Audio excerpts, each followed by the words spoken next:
السلام عليكم ورحمة الله تعالى وبركاته. بسم الله الرحمن الرحيم.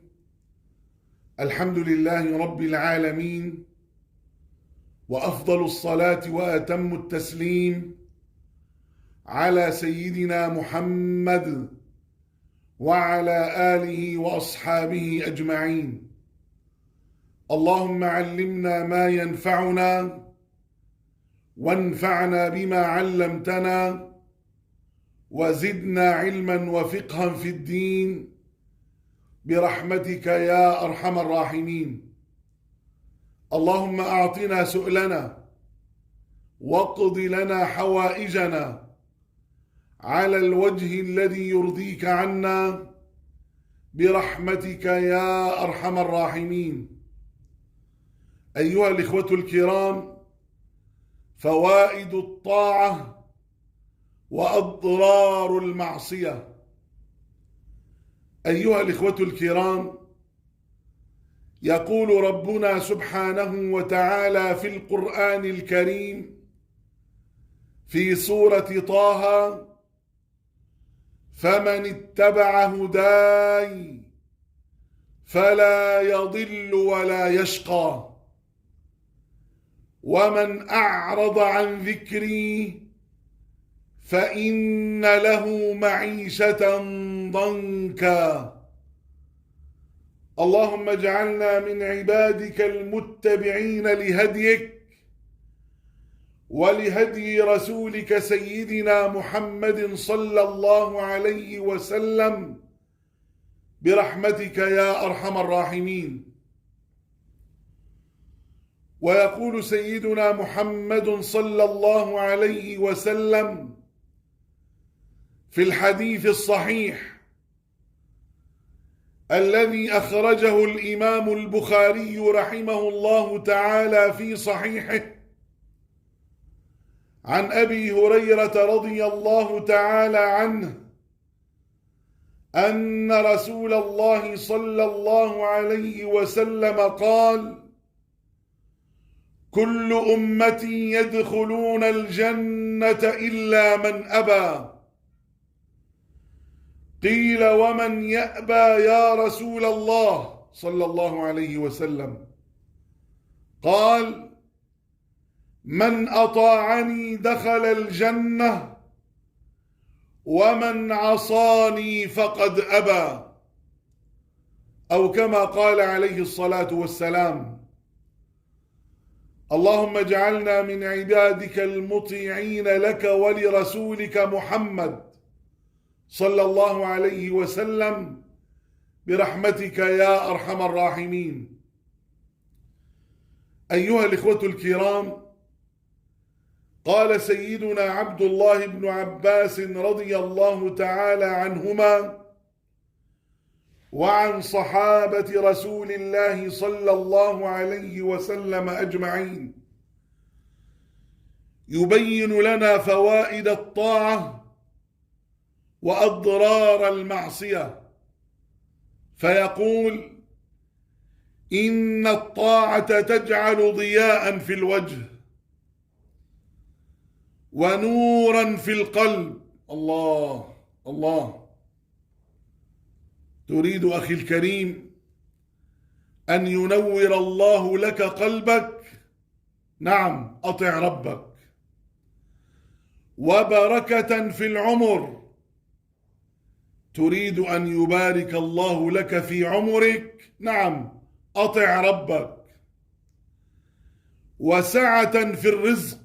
الله الله.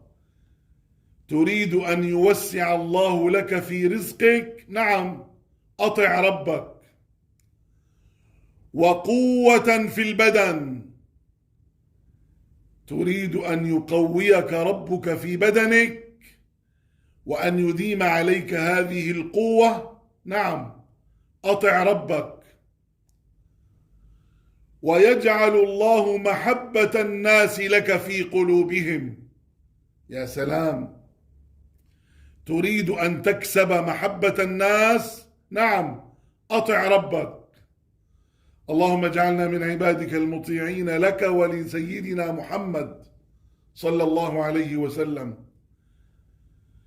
وإن المعصية، استمعوا تماما أيها الإخوة، استمعوا إلى الفرق الكبير بين أن تكون مطيعا لله سبحانه وتعالى وبين أن تكون عاصيا لله سبحانه وتعالى لا سمح الله ولا قدر.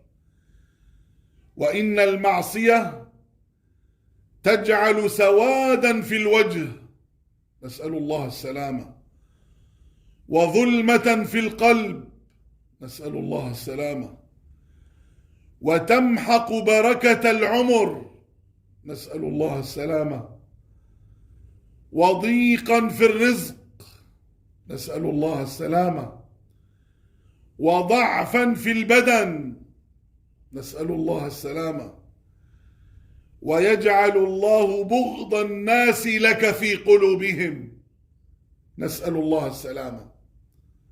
أسمعتم أيها الإخوة؟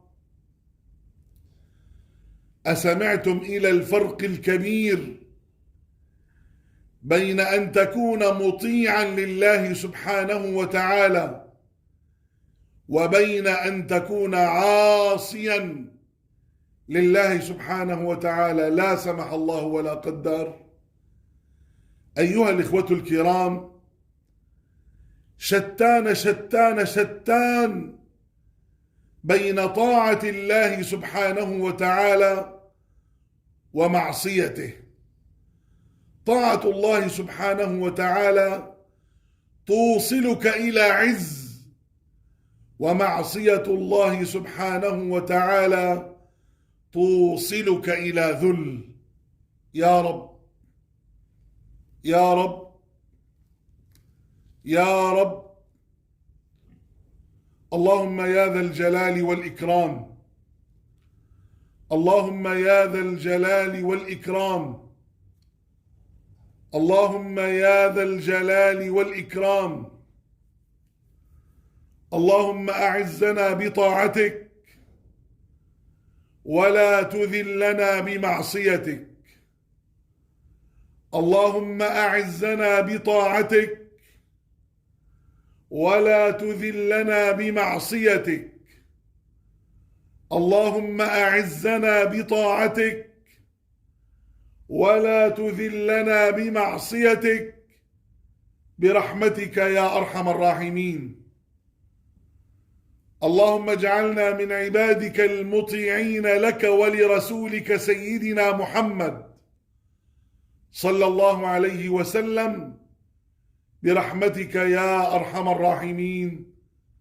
آمين آمين آمين، والحمد لله رب العالمين، وصلى الله وسلم وبارك وعظم وأنعم على سيدنا محمد وعلى آله وأصحابه أجمعين.